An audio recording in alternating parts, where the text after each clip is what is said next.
Good afternoon, ladies and gentlemen. Welcome to SME United. My name is Alan Low. It's Saturday again, 2 p.m. And today we have a topic called fraud risk management. Fraud means it's like stealing. People fraud. There's a lot of fraud cases in Singapore and all over the world. I actually make a lot of laws. Even your SME, a lot of time you will lose money because of fraud, especially cyber fraud. So please like our SME United Facebook and YouTube channel. We SME United help all the small and medium enterprises in Singapore to excel during this difficult time. Clooud Consulting, actually, we are a business consultant, and we are doing consulting work for SME. And we have an PMC license so that we can be your lead consultant in Enterprise Singapore grant or core capability grant.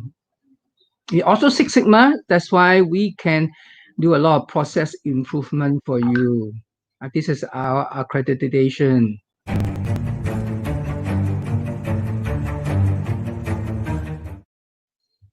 Okay, today we have speaker Jose. Last minute cannot make it. We have Wan Ling. Hello, Wan Ling.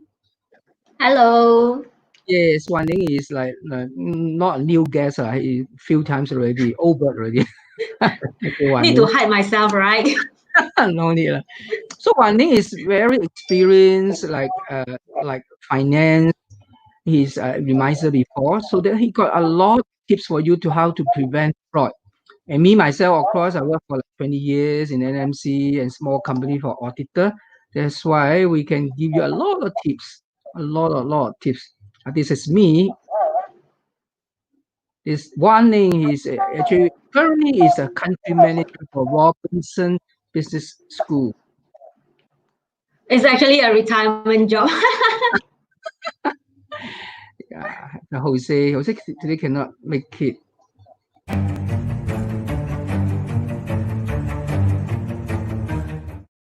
So what is really happening now is in a fraud survey on Singapore, it's a PwC fraud survey on Singapore in 2020. They say 42% of Singapore company experience fraud over the 24 months. Like almost half of the Singapore-based company have fraud in the last 24 months. And then the respondents also say that 39% of the Singapore company actually no formal fraud risk assessment. And then 51% of the fraud were committed by external perpetrators. So it is really we need to look into our system whether how we will prevent fraud and minimize the loss. What is fraud? Wan Ning, do you know what is fraud? Well, it's a way that they siphon out the money from the company. Yes. Of course, it become a illegal activity. So, Yes. well, if the money is from legal, they call it white money. Then when it's from fraud, it become a black money. That is what they always use in Myanmar term. Okay. Actually, the illegal activity is like either they steal something or rather they manipulate the financial statement so that the company or the individual are benefit either financially or really the actual property. So this is fraud. The thing is illegal. Yeah. Then what is fraud risk? What is fraud risk management? Fraud risk management is like if you have a fraud risk management, you can prevent fraud occurrence and also detect when they are actually fraud happening and also respond to the fraud which happen, like all the internal controls to mitigate the financial risk. Basically, the check and balance is actually very important, and then it has to be independent of your responsibility of the staff as well. Yeah, this one will actually help to minimize. I will not say totally eliminate, but to minimize it, try to eliminate it. Yeah, actually, Alan Greenspan, later I will share with you. He say we cannot get rid of fraud. It's just how to minimize it. It's a human Yes, nature. human nature, correct.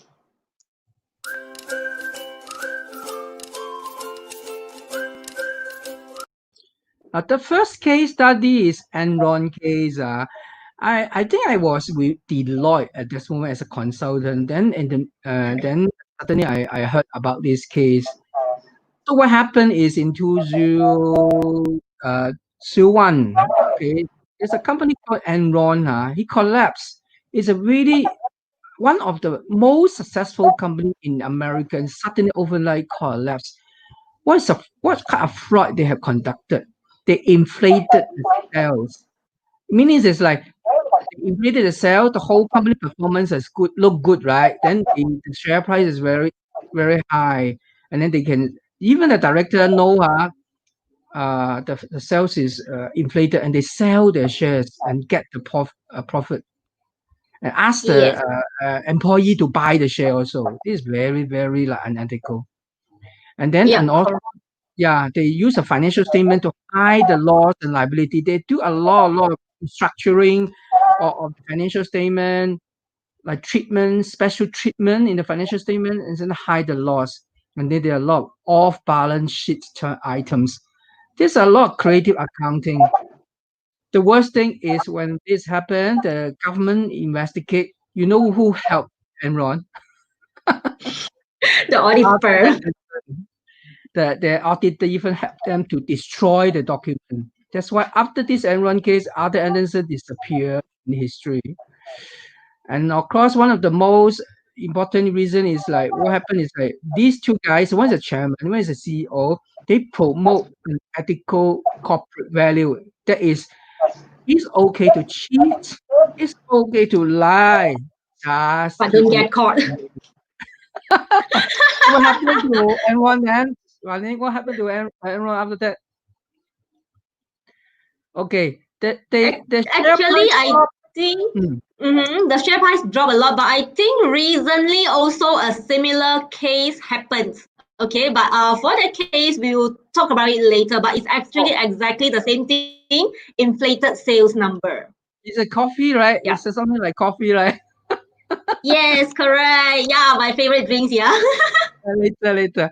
So what happened Yeah. is overnight, the shareholders lost 74 billion. I don't know how many zero, 40, 74 billions are gone. And then the share price dropped from $90 per share to 26 cents. Peanuts are really like become. And then what happened is like the company had to file bankrupt and the employee lost their job and they because heavily invested in the company, they lost their pension. It's really, really ridiculous. Yeah. And you know that Robert Kiyosaki say that, this guy is a chairman of Enron. How can it escape from the case? He's no jail term. And you know what happened? Because Done. the founder of Canley, his discharged former chairman of Enron, found a way to escape his legal problem. Is he died after being convicted of fraud and conspiracy charges. I mean, before go to the court, he already passed away.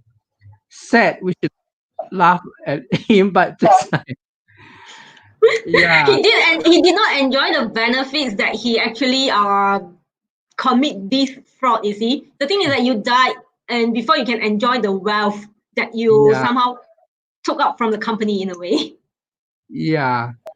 Hmm. Never mind. Don't don't do it. So, what types of family business fraud? So basically, we have internal, external. So most of the time, is internal. Occupational fraud is like asset misappropriation. That means it's stealing money, stealing cash, stealing inventory, asset. This is asset misappropriation. Corruption Mhm. means like you get the kickback, rebate. This one more Uh, onto the procurement side. yes, correct.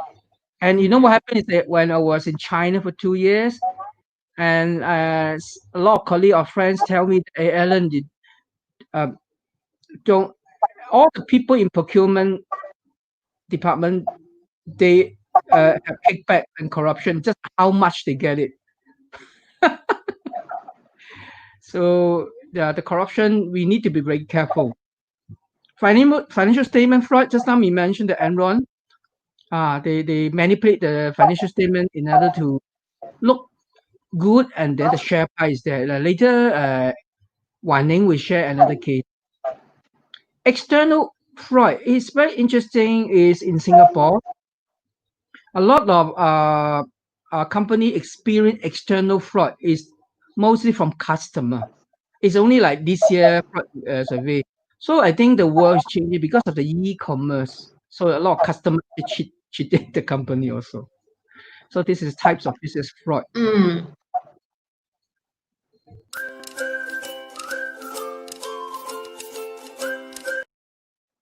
Like Okay, Wan Ning, now, yes. Singapore Wow, we Airline. love Singapore Airline. Yeah, this is actually one of the very big case where it happens. Okay, this guy he's been working in Singapore Airlines since 1987, and he has been committing this crime. No one notices for the past 13 years. What he did Oh is that, you see, for all cabin crew, they were actually entitled to flying allowance. All the allowances depends on the destinations, the durations. So he is in charge of processing all the allowance. And do you know that cabin crews in SQ, you easily have about 5, 6, 7,000 people. So he will just randomly add in a few more names and then put the bank account number, because all payment is via bank direct payment. Put yes. account number in order for them to actually money goes into him. While the existing employee will not realize, because they still get their own allowance. Just like he created a few fake cabin crew, and then they also earn the allowance. Okay, for this case, it's actually no one knows for the past 13 years, is because the expenses as a allowance, they already expend us in the company account, so it become it won't show in the P&L it won't show in the balance sheet item. So why it exposed in year 2000? Okay, remember that way back to 1999, 2000, because of the computer bugs. So a lot of financial institutions, they are doing a lot of testing on the Y2K, just in case the whole computer go haywire, all the information are lost. So at that time, they are doing a lot of testing, and they need a lot of raw data to do testing. So of course, they will take all those companies' data to do the running, to do the testing. Then the error report throw out. Why is this account every day have allowances coming in? Then only SQ realize about this thing, and they investigate. So for the past 13 years, no one knows that he's doing all these things. But I heard it's like one of the reasons is that he never take leave. Yes, correct. This is another thing that I would like to bring up. You see, normally in the big organizations, everyone are required to take a block leave of 7 days or even 14 days. This is a mandatory requirement, so that during your absence, during the block leave absence, another colleagues will actually cover your duty. It's actually another so-called due diligence check. So when another person do the same thing, they might look in a different angle, and they might able to, file out this case earlier. But this one is the whole case that he's done it, seriously hide everything off, because it's just expenses in the SQ P&L, and it's very normal because they have to pay the crew allowances all this while. So just additional 1 or 2 crew, they will not realize it. If it's not because of the Y2K, I think this fellow is still enjoying it even until now. It's a very interesting case. I heard it's not only few bank account. If I'm not wrong, at that time I just come to Singapore. I heard it's like he create a lot of bank account with his wife or his relative or family member. Yes, correct, So correct. it's like a lot of people already know this happening, just like they keep silent. No, the thing is that, you see, even if he have a 10 bank accounts, what are the 10 bank accounts to SQ when you have every month, when you process the allowances, you have 5,000 people, you just add additional 10 inside. I believe it's not really obvious. But suddenly you can see suddenly 10 account, it seems like very obvious. But the 10 inside the 5,000 is actually a very minor thing. So they did not able to detect it until when they are doing all the testing for the Y2K. That's why you see in January 2000, they found this case, and then he is actually sentenced to 24 years jail in June 2000. I remember this one because at the time I'm actually working in a bank. Then we are doing a lot of Y2K testing. It's like a big thing, you know. Yeah. But then ultimately we actually passed through it quite smoothly. 35 million in 13 years. Meaning it's like these guys look like a very like gentleman, like we never fraud one. But at the end of the day, he took so Don't much judge money. by the book. Yeah. Yeah, it's a very interesting case. Actually, I had a similar case Okay. happens way back to I think about 2008, 2009. Okay. Similar thing as well. Okay. Later you share with us. Then why people Okay, sure. commit fraud? Is like this theory is called fraud triangle. So the three main reason why people fraud: lifestyle, like when your people like become a manager, they only earn $4,000-5,000 a month, but don't know why they are driving Mercedes.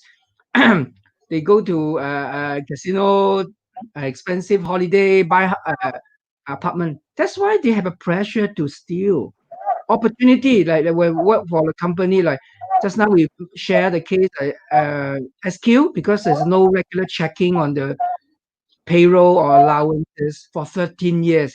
That's why just now this guy actually exploit the weakness in the internal control, and then he got the opportunity to steal.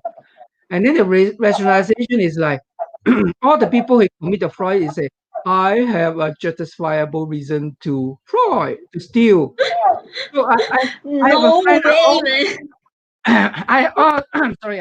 I have a friend. He worked as a volunteer in the prison for 3 years. It's a lay pastor there, and I always quote this example. If you go to the prison, you ask all the people inmate there, "Are you guilty?" They say, "No, I'm not guilty." The company has so much money, I should steal. I mean, be careful. This reason. Okay, this is a really interesting survey. Is in 2020 by CAFE. Okay, they're trying to tell you the profile of the fraudster in globally, not only US, not only Singapore. Now, who are the people mostly fraud? It's true, mostly are male. 玩宁州 you never fraud lah. Mostly Cannot say. male. I got a bad name just because I'm a man. Okay, what with the company more than 6 years? So if you are a staff, a male, and working in the company more than 6 years, be careful of them because they know the operation of the company. And 64% have a degree. Basically, they are not dumb, like they're very clever. That's why they find a loophole and go and fraud. And oh my god, older fraudster cause more losses.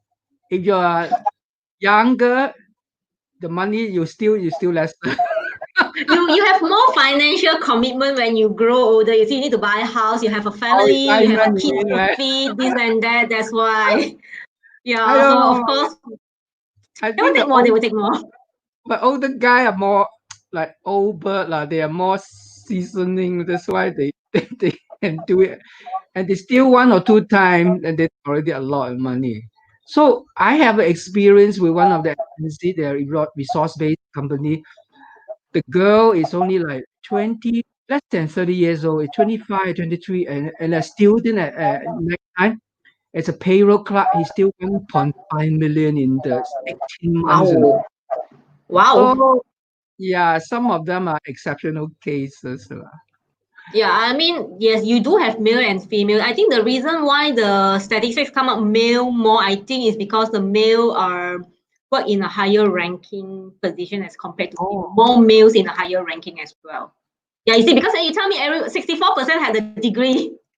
yeah, it's a The degree. workforce is still very biased against, I mean, for the same position, I think a male will get more pay than a ladies, and a ladies will get a lesser chance to be in that position Not as compared to really. female. That's Nowadays, why. so many powerful female are there. So, so many prime minister in all over the world now. Okay. But how to Mm. prevent business fraud? So basically, it's two things: fraud risk management and whistleblowing system. So the fraud risk management actually come from the COSO internal control framework. So in 2013, COSO got 17 principles for the internal control system. And in the risk assessment, it particularly stated evaluate fraud risk. So fraud risk is already one of the important issue in the internal control. So if using a COSO framework, we can come out this fraud risk management framework, like from control environment. So basically, we have launched a program anti-fraud culture. Basically, like no tolerance of dishonesty, promote ethical behavior. And risk assessment means like perform the whole overall company comprehensive fraud risk assessment. And when you the fraud risk find out, you identify the control activities to develop preventive and detective fraud control activities. Of course, once you develop the system, you have to communicate with your staff. We have an anti-fraud culture. We find the risk, and this is all our control activities. And also, the communication is two-way. We will need to establish a whistleblowing system, so the staff can feedback or we really like whistleblow any misconduct in the company. After that, it's monitoring the ongoing evaluation. Yep, correct. That's why you see some of the big firms that actually have internal audit departments, and Yes. sometimes they do get some external auditors to come in to do some audits as well. Okay, so this is another way of doing risk management in a way. Correct. Okay, we go to the next one. I saw interesting.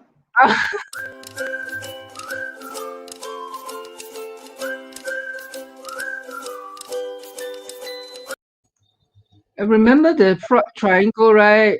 You have pressure, you have opportunities, and you have rationalization. This guy really look gentleman, and he's just a manager working for Asia Pacific bureaus. They have Heineken. This is my favorite beer.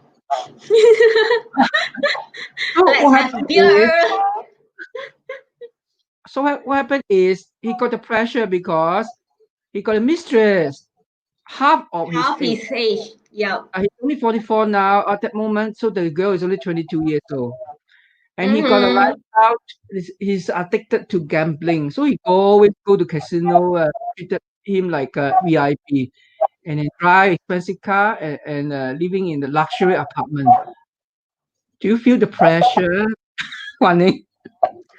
It really depends on you, because you see, is a gambling is actually an addiction that is very difficult to quit. So the moment you are into it, you will start to actually gamble more and more and more. So to the extent that at the end you have the pressure, the financial pressure, so you will start to do all these money forgery or whatever things. Yeah. But this is a very, very interesting case. This is it would problem. Yeah. This is a very interesting case. This guy Chia Tek Ling, he's working in Asia Pacific Brewery, but he did not take money from the company. Okay, he used the company's name to open bank account and applied for the credit line with that particular bank, and he draw the money out from the credit lines. Okay, the thing is that with his name Chia, of course, it will not able to get that kind of credit line. But then when you put in the the bank account name as APB, that is a different story. So this is how to say? I would say the bank is also at fault in a way, because you see, when your customer is asking for any credit line, you are supposed to do your due diligence check.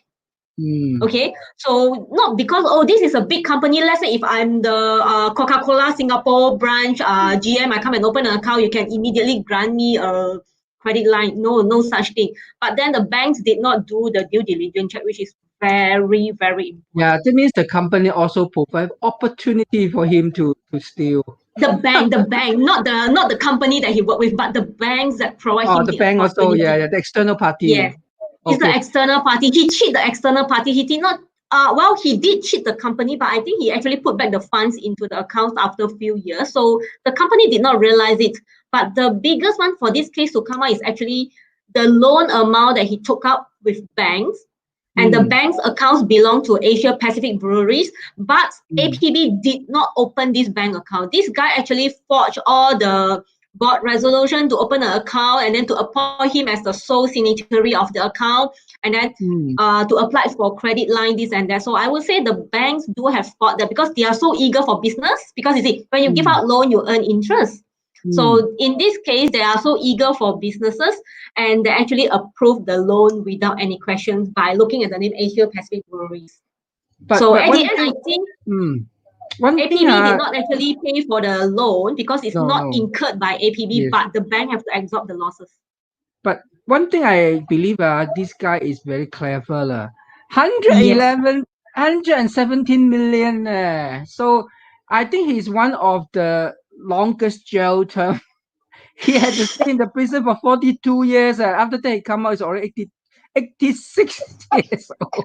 The thing is that, you see, the normal jail term, you will get about 1/3 discount if you actually have good conduct in the prison. So, well, maybe he need about 30 years. So by the time he come out, it's about 70 something, provided he still survive by then. Never mind. So how are we going to, like as an SME, to develop a fraud risk management? So I'm suggesting you can apply a EDG grant, look at the financial management grant, and then the title is Strategic Fraud Risk Management Development. So the objective is to help your company to better manage the fraud risk management by applying COSO framework. So of course, appoint me as a lead consultant. So I will look at these 5 areas to develop a fraud risk management: control environment, fraud risk assessment, control activities, whistleblowing policy, and monitoring. Approach is like when we get a grant, we interview you, review the report and document. The most important is the workflow. So after through the gap analysis, we give you the recommendation report and training. Well, what is the benefit to have fraud risk management? It is to minimize the future financial loss due to the possible fraud. I cannot say that there's no fraud, totally no fraud in the company. At least we minimize it. And then if let's say something happened in the company, you will damage your reputation. If you minimize this happen, it will like minimize the reputation damages. If your company you have a proper fraud risk management, you can last longer, last very many years. So it increases corporate sustainability. Like Enron, overnight he disappeared. And also improve the organization communication. Can you imagine you have a whistleblowing policy and the employee treasury and give you the feedback, and you can know what is happening in the ground and prevent the fraud, and everything is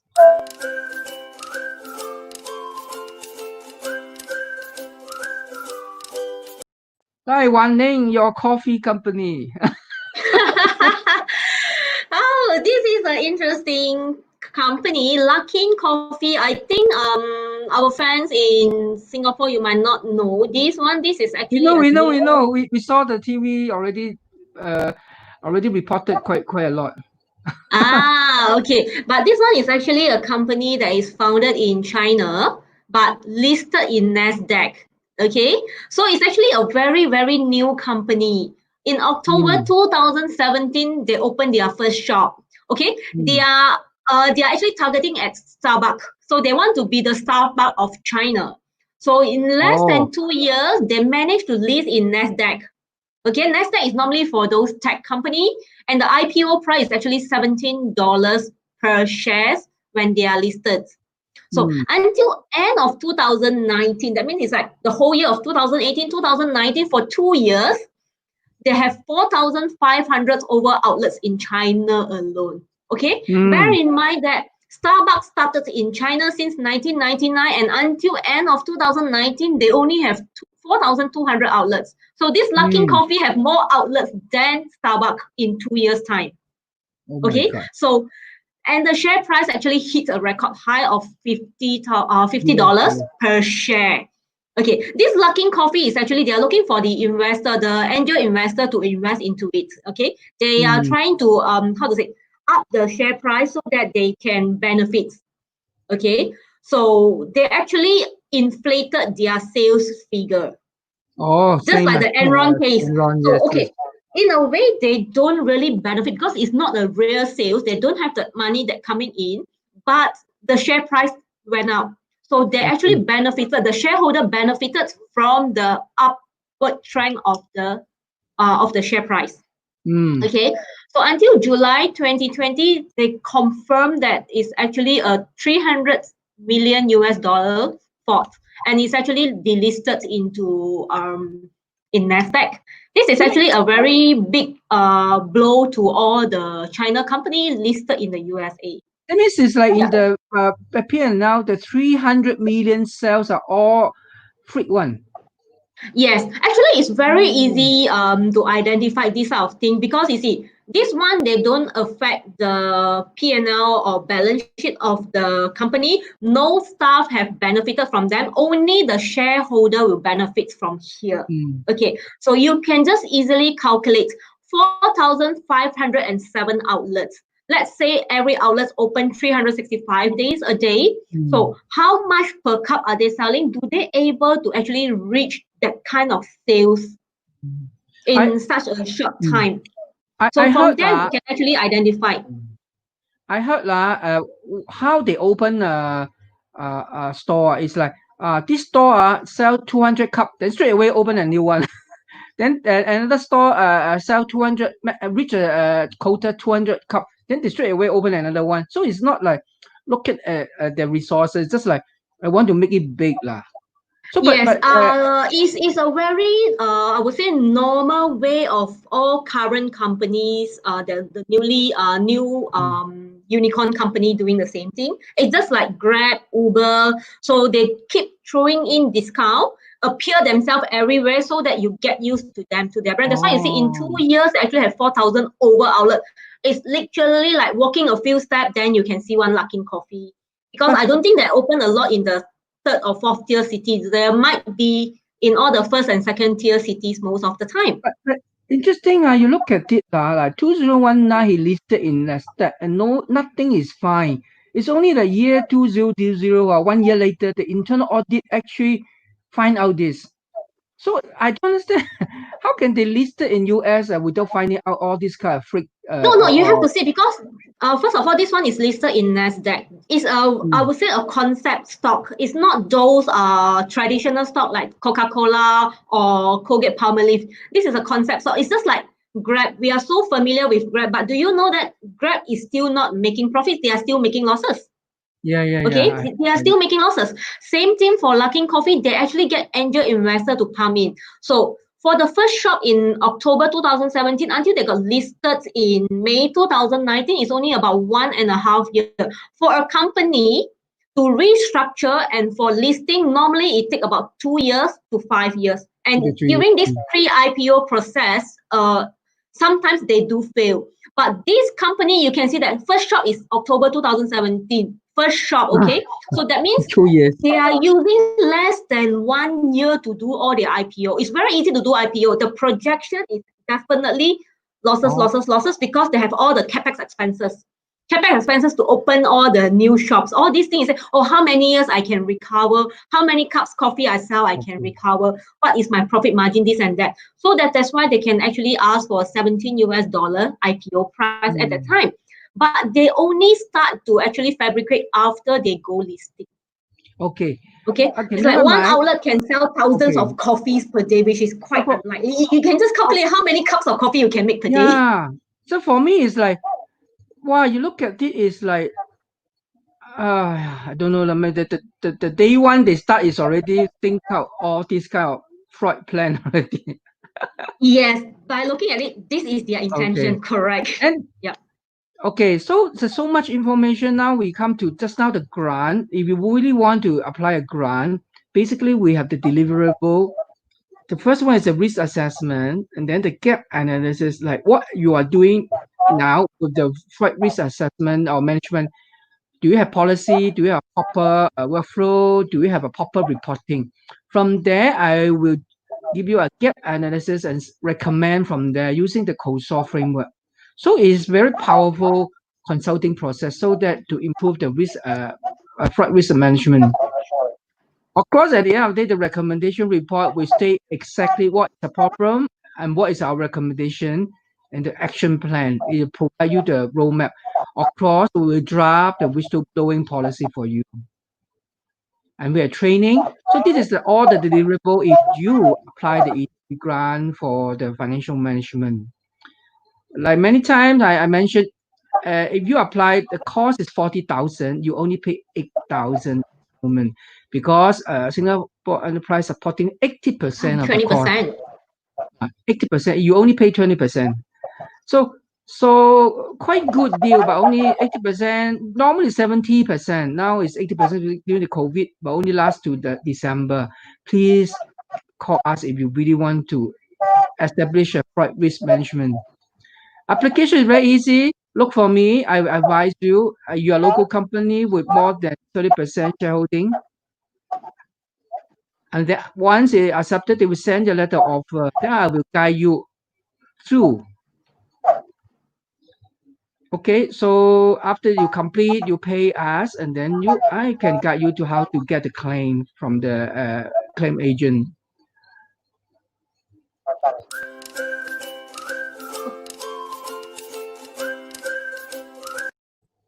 Another I case. think this is very interesting. Okay, before we go into bearings, I think just now the grant is actually a way that the Singapore government is actually helping the SME to strengthen them to actually to strengthen them in terms of corporate structure, everything to eliminate or to reduce the frauds, which is actually quite good. Yes. Yeah, correct. Since Yeah, someone is paying for you, use it. Yeah, exactly. Okay, come. Yeah, correct. Bearing bank. Okay, bearing banks. Yeah. Do you realize that all this is like banking, financial things listed? Because that's why Alan get me here, because I'm actually a retired reminder. Yeah, I've been working as a reminder in Singapore for 10 years already. Yeah. Okay, bearing banks is actually founded in UK. It's a very old brand bank. Okay, but you have to know where the banks get their income from. Normally, it's from loans.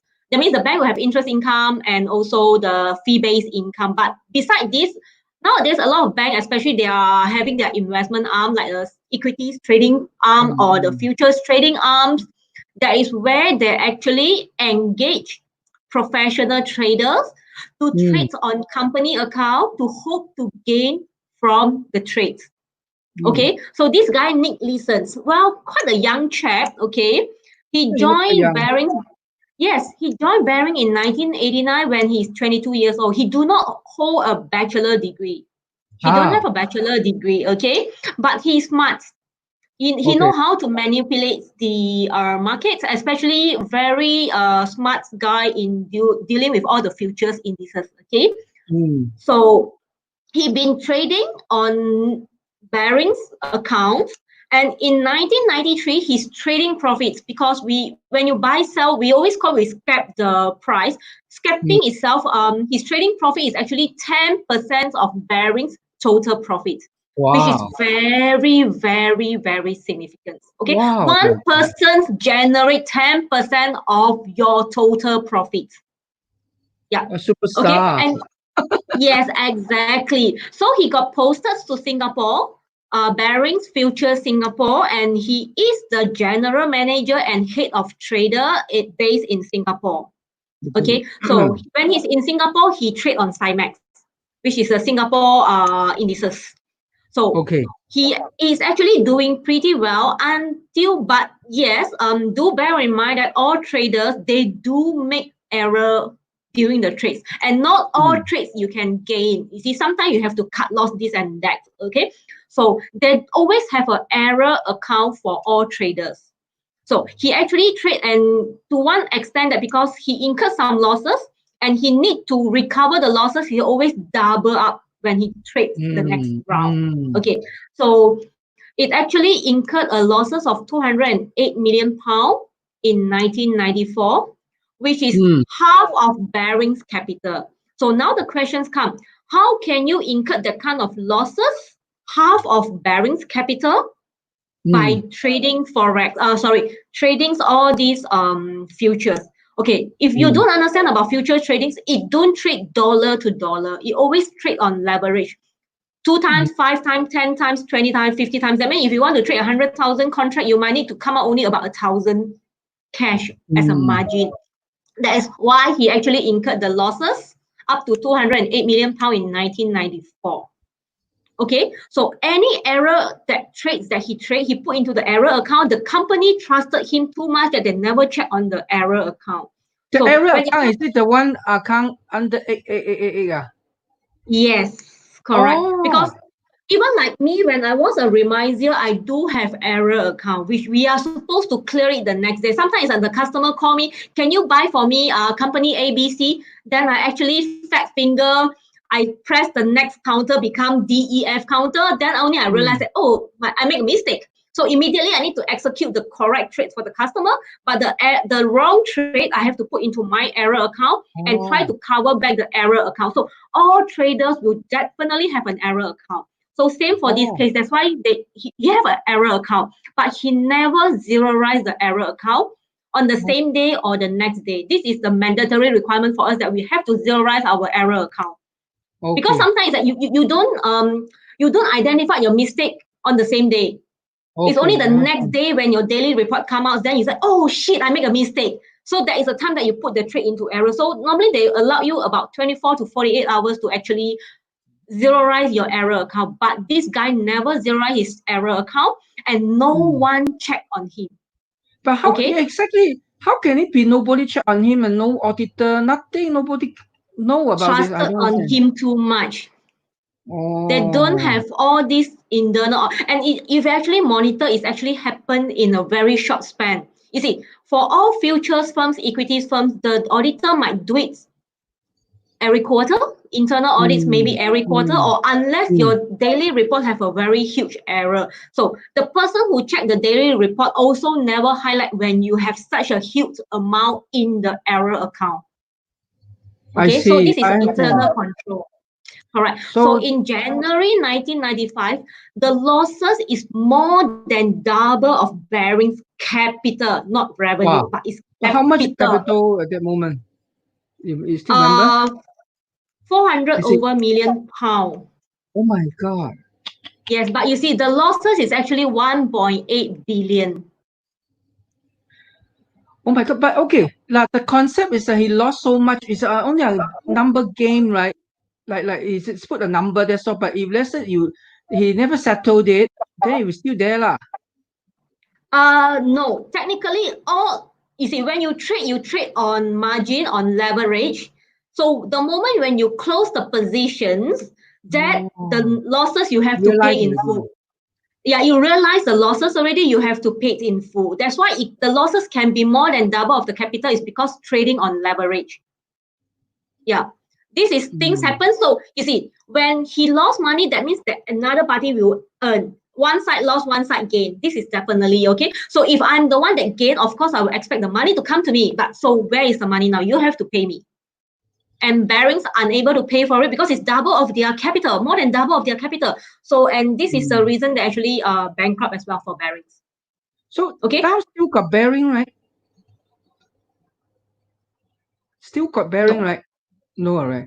Okay, but this guy's lucky lah. He only in prison for 6.5 years. Just now remember the Heineken one. 40 over years. Yeah, correct. But this guy didn't actually still can carry on. This guy didn't actually stay in the year for 6.5 years. When this thing happened, this guy actually flew into Malaysia, then to Europe, and after that extradited back to Singapore. But I think after 4 years, he was released due to, I think, colon cancer or some other Oh, sickness. So he is not in the jail for more than 6.5 years. It's only about 4 years, then he came out already. interesting Yeah, case. Okay, so but yeah. so many terms. But anyway, this is a smart guy, and the company actually lack of control. You must have a fraud risk assessment to stop this kind of similar fraud. Another case study is cyber crime, because it's rising in Singapore. Like in 2018, 2000, 2125 e-commerce scheme. You know what is e-commerce? They very specifically say that 70% of the e-commerce fraud is from carousel. You buy things from Wow. carousel before? No, I'm a Taobao fan. Taobao. The best is like in carousel, people ask you to buy this, buy that. Actually, it's nothing. So people are Mm. tempted because of this. And then, of course, other fraud cases like 58 million lost due to the email. That came from the email. They ask you to buy things. They ask you to your account lock off. You must give me the details so I can open your account again. Those sort of thing. You received this email before? I do receive a lot of those emails, don't know from what all the funniest name. They say that I inherited how Yeah. many millions. But you are I need you to careful help me to lah. transfer all these things. You will never And yeah, respond I to receive a lot of email, this kind of right? email. You Correct, delete correct, it. correct. Mm. Okay, I so normally just delete, I don't care. And it's actually in my spam folder. yeah. So this is a crime is really rising. So be careful. Is as a SME, you receive the email. You set a policy for the employee. If you find out some strange email, don't answer it. And then there's some cybercrime is like finishing. I don't know how to pronounce it. Phishing. They call it Phishing. phishing. So Yeah. basically, I'm from what company, a big company, So please give me your personal information. But once you give them the information, they access your bank account and get the money from yours. And Correct. then yeah, and then a website. It's like they put something in your website and then purposely they'll damage your website, something like that. And then Mm. ransomware. Ransom. Okay, I put some virus in your software. Please give me This some one money. I Uh, personally actually involved in this thing I are think you? end of Oh my last God. year. So the whole company's server was how to say being Block hijacked, being hijacked. or We call it hydrated. being Yes. hijacked. So we can't Okay. access all the database inside. And then the email start coming in say that you have to pay by Bitcoin. Oh my In order God. for them to release the information. The thing is that you see nowadays we rely a lot of technology and all our Okay. data actually stored Yes. in server this and that. Oh, So I think Singapore has been looking into this so-called backup server this and that in a different locations. I think about 10 years ago. So even we okay. have a backup server that we can restore the thing because you see the business have to be ongoing every day. Okay. So we actually have to halt the business for 2 days to reinstate the thing and to make sure it's run again. So is Do it you pay though the we did not ransom? no though we did not pay the ransom, but Oh, in a way the 2 days disruption of your business is enough to kill you. oh, oh Yeah. my God. So like during the Enron case, during the the Asia Pacific Bureau's case, they never thought that nowadays they no need to go and like steal money like that.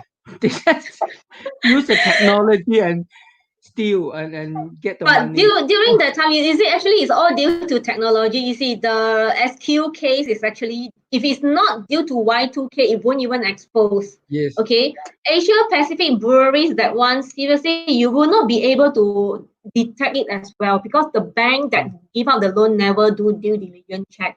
As long Because, as the guy keep paying roll and roll and roll, I don't think you're able to identify as well. please don't Yep. teach the fraudster lah. They change the strategy. They go to cybercrime. Okay. Well, why we need to do the EDG grant or even apply a grant during this COVID-19 because the supporting level increased to 80%. And honestly, when the sales are not that high and slow, is the best time to do this project so you can improve your foundation and prevent fraud and prevent your loss.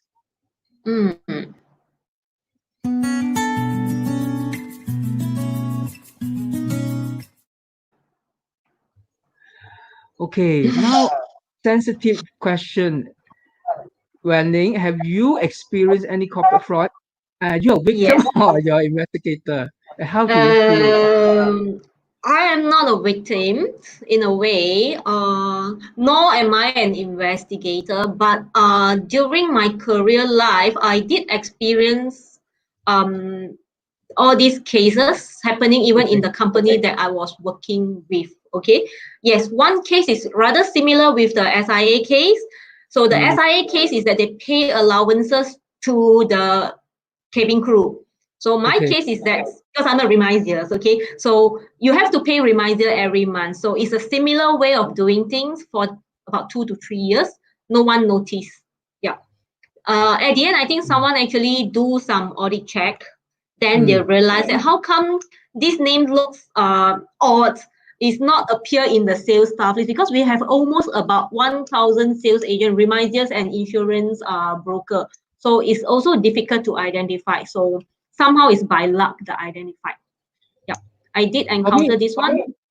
Yeah, for me, I'm an auditor, so I experienced quite a lot. But the highest amount is the one I mentioned is 1.5 million.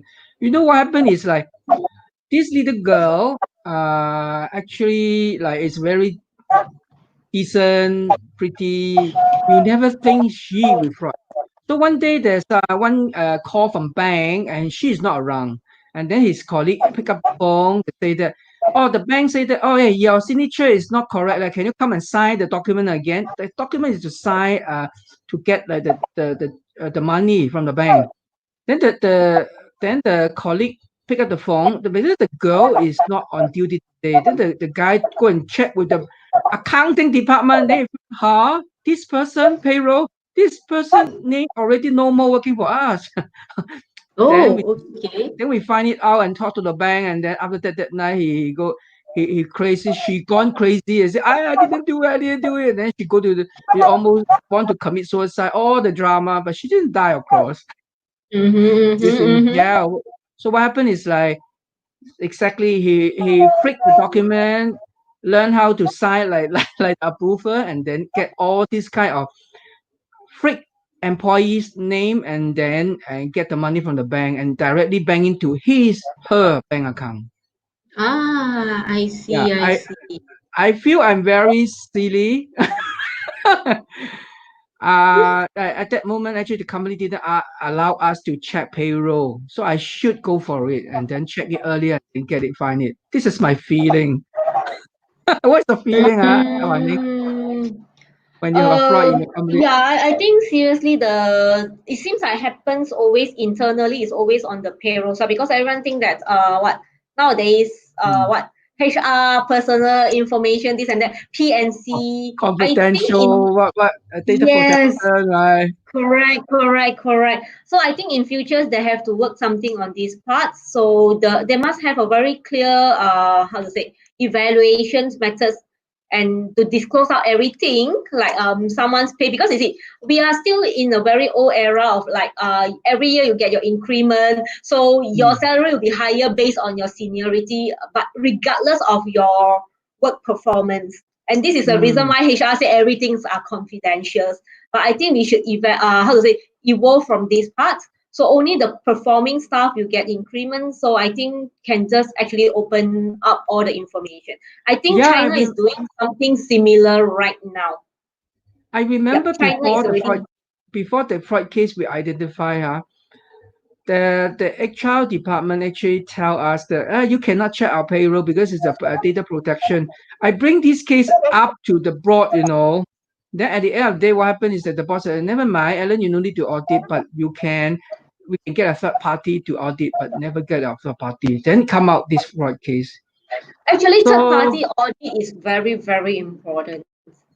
Third party audit, because you see sometimes internally it's like, okay, I'm checking them like, hey Alan, you did this fault, so what can we do? It can be I can still discuss something, I can actually ask a ransom from you by not disclosing this. So to get a third party to check is actually a pretty good, way to solve it.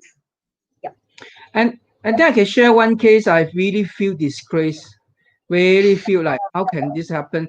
And what happened is the HR department install a secret camera.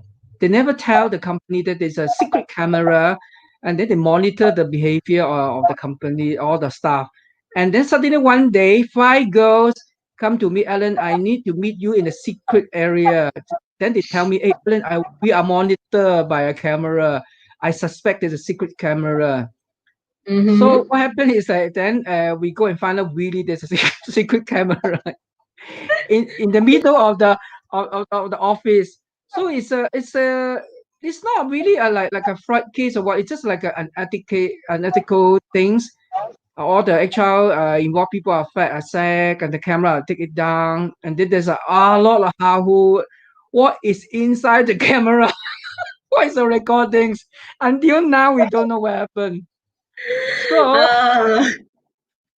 I feel very, very disgraced and but anyway, a fraud case will never like leave a good feeling to anyone, right? No. No, You see, the thing is that based on economic terms, all humans beings are selfish. So we always take care of our own benefits first. So you will not be able to eliminate. But the thing is, how a company can prevent it. Yes. Okay. So a few things that some of the big organizations is doing is something like a block leave that is mandatory. Every year you have to take, say, about 2 weeks block leave. So you'll be away from the company and another person will take over you. Another ways they do it is job rotation. So every 2 years or 3 years, you will rotate to another department. Yeah, overall, I think the best is to conduct a fraud risk assessment and then a proper management. The money is worth to spend, then you will. You know how many companies are actually stolen money, and because of the fraud case, unethical conduct. Even the company I mentioned just now, do you know after 1 year they closed down? The same thing happened again. Really? The thing is that we did mention a few cases just now, but all these are big profile cases that is actually reported in the news. That's why we can mention about their name, this and that. But there are a lot that we actually encounter during our career life. But a lot of owner, they might think that it's a small amount, say maybe 20, 30,000. They do not want to make it into case, do not want to somehow jeopardize the staff future, this and that. But then if you do not do it, you are actually sending a signal to other staff that it's okay to do this. You just, worst case is that you just lost your job and you can still look for another job in another company. Correct. Yeah. So a lot of unreported cases. Yeah, it's like I'm so sorry to say that a lot of fraud case, I tell you, the top management are aware of it. So if you are the major shareholder of our company, initiate this fraud risk management to check on this, not check on, I mean check on everyone, because the higher position they have more opportunity to abuse their power. So it's really like, for example, like I have a case. It's like the driver actually steal the money. He's going to deposit 3 cashback to the bank, and then finally he only deposit 2 cashback. One disappear, and then we confront with him. He cry, and the HR is a big butch, very strong man. Cry in front of me and the HR department guy lady. And then the HR lady say, "Hey Alan, you be careful. He might go and commit suicide. You know, you say he steal money. Then you know what happened? He really steal it. You know, the $6,000. And you know what? Say next day, CEO, yes, I steal the money. Pay me 1 more month so I can resign. That's all. You know what happened? CEO know about it. CEO are protecting him. So I'm not saying that all CEO are bad. I cannot say that. But if you are a shareholder, your major shareholder, you should have this fraud risk management in places. Otherwise, no what happen after a case. What Wan Ning say, the impact maybe your company will close down. Correct, because you see, when it actually affected your company financials, high chance is that is your working capital being affected.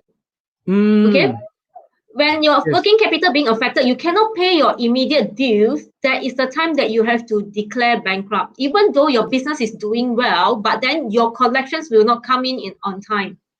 Okay, so all these frauds is actually can actually somehow cost you the whole company. Okay, I remember a case. I think while I still working in a bank, that was my first job.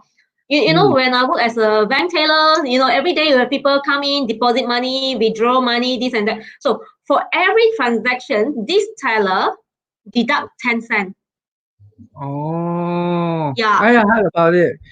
More than Yeah, enough. it deduct 10 cents and it become actually quite a huge amount, okay? And recently the same thing happened in Myanmar. You guys know that I'm based in Myanmar. You know, in Myanmar, the currencies is a very cash society. So everything we pay by cash. And the currency is same like the US dollar. Regardless of the face value, the size are the same. So the biggest denomination is actually 10,000 kyat. So in one stack of 10,000 kyat is 1 million kyat, because banks always practice 100 pieces in a stack. So they put in, they take out 2 pieces of 10,000, they put in 2 pieces of 1,000, it's 18,000 gone. And then do you know that in Myanmar, because it's a cash society, it's very normal that people bring in luggage of cash to deposit. And when they withdraw, they actually withdraw in big bulk, you know, and then they need to have a car to carry the cash because it's a cash society. So imagine every stack they change for 2 pieces, it is actually a very significant amount at the end of the day. Yeah. Okay. Like for example, like the next question for me is one thing is like even for the fraud risk management, we will put it inside currently the COVID-19 era, or maybe we are expecting the post-COVID-19 era.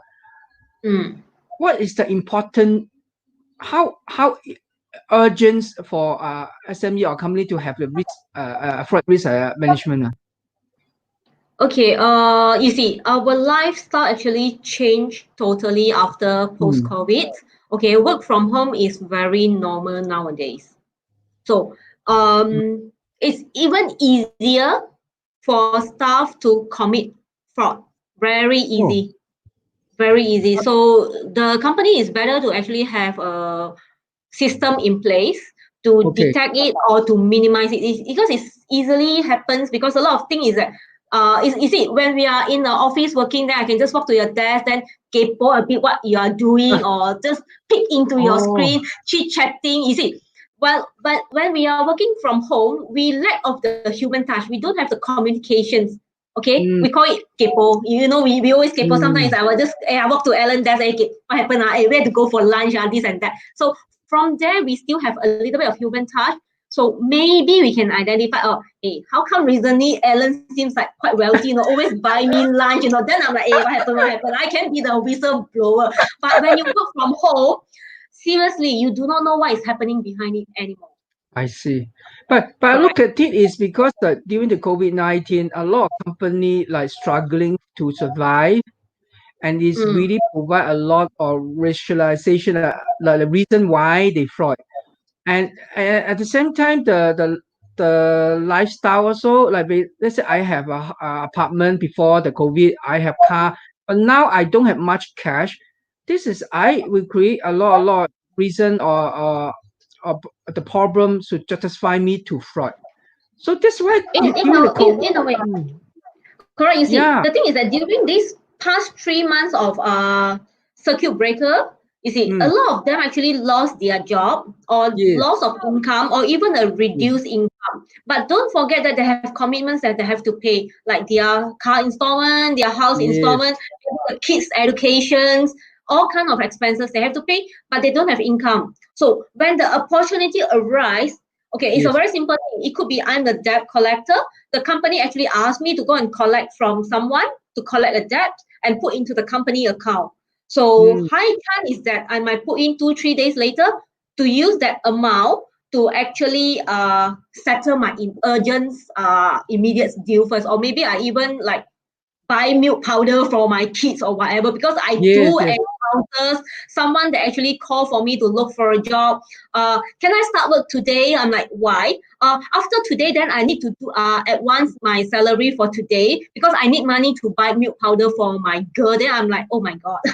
So it's actually quite serious. So they are being forced by the lifestyle. The pressure is so much now. Like people really they try to get cash, get the money, and their rationalization is like, oh, because the virus is not come from me. Why I need to suffer from it? So if as the owner of the company or the shareholder of the company, if we give the opportunity for them to fry, it's our Correct. responsibility. It's So also we because should, of the living cost. You see, I think due to this COVID, a lot of things actually the price went up a lot. Yet the income being reduced. right. So sometimes they are being forced to do it because you see, it's either I do and I end up in jail if I get caught. If I don't get caught, then there's nothing will happen to me. But if I don't do, maybe my family member will starve, or maybe we have to move out. We can't even pay our rental. We got no place, no shelter over our head, this and that. Sometimes they are being forced to do it as well. Yes. So like look at the Freud triangle, the pressure and the rationalization, and our part to SME and even the non-SME is for you to close the opportunity, minimize the opportunity for them, for the fraudster to fraud. Yeah, or even an early detection phrase. At least you, how to say, minimize the damage. Thank you. Wow, today we have Actually, a lot of information. We have a banker, educator like Wan Ming. no, I'm not a banker, but I don't know how to conduct this broadcast. Wow, this is really interesting.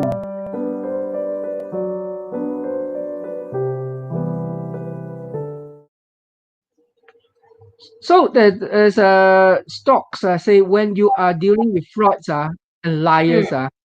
Sorry, I have to show this. show me the questions. Yeah. Uh, when you are dealing with frauds and liars, listen more to what they don't say. Yes, Don't listen correct. to what they say because they lie, ma. So Mm-hmm. if you think he's a liar, whatever he say is lying already.